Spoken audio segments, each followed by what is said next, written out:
Good evening. Hi, I'm Norma Brecker, and I'm the career doctor. I thought I would make a few videos to talk to you about the topic of dealing with a difficult boss or a manager that's not fair and someone who's giving you a difficult time and you're feeling the negative impact in your career.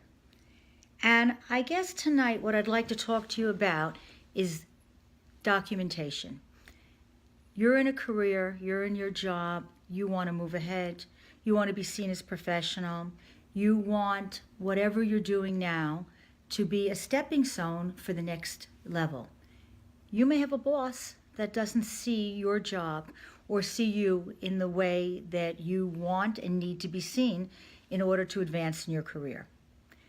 When you find that you're having this sort of conflict with a manager, you see work one way, they see it another way. As for example, today I had a case where an employee is working very hard with this new manager to prove to this manager her worth. But this manager doesn't want to see her worth. This manager wants her gone. So what should this employee do? This employee's been with this company for over 10 years, and until this manager came in, this employee was on the track to move up. So there are many things that you can do and you try to do, but I think with all the things that you're going to be trying to do, and we'll talk about them in upcoming videos, I think the number one thing that you need to do is document, document, document. And what I mean in terms of you as an employee, what this means for you, is that you need to keep copious notes on what you're doing to meet your job requirements.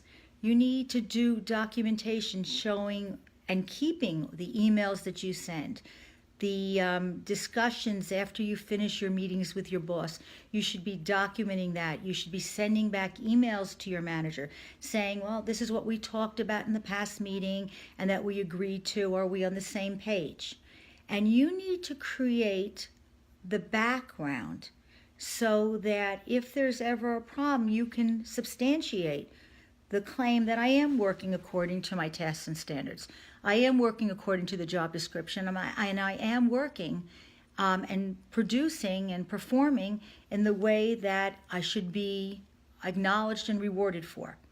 Even if your manager chooses at that point not to recognize your work and to give you a difficult time, you're making your case, and if HR gets involved or upper management gets involved, you have your ducks in order to be able to support the notion of your doing what's been assigned to you and what's in your power and within your job description to do.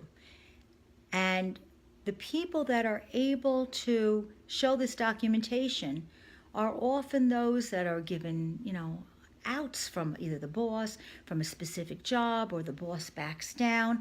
So again, you're going to do your work, you're going to be open, you're going to try to have good communications with your boss. But regardless of all that, if you have a difficult boss, I think your primary responsibility as soon as you acknowledge the fact that you do have a difficult boss, is to document everything you're doing that will help support your case, that you're performing in the manner that you see yourself performing in, which is a good manner. Okay, on to new topics in our next video on how to manage a difficult boss.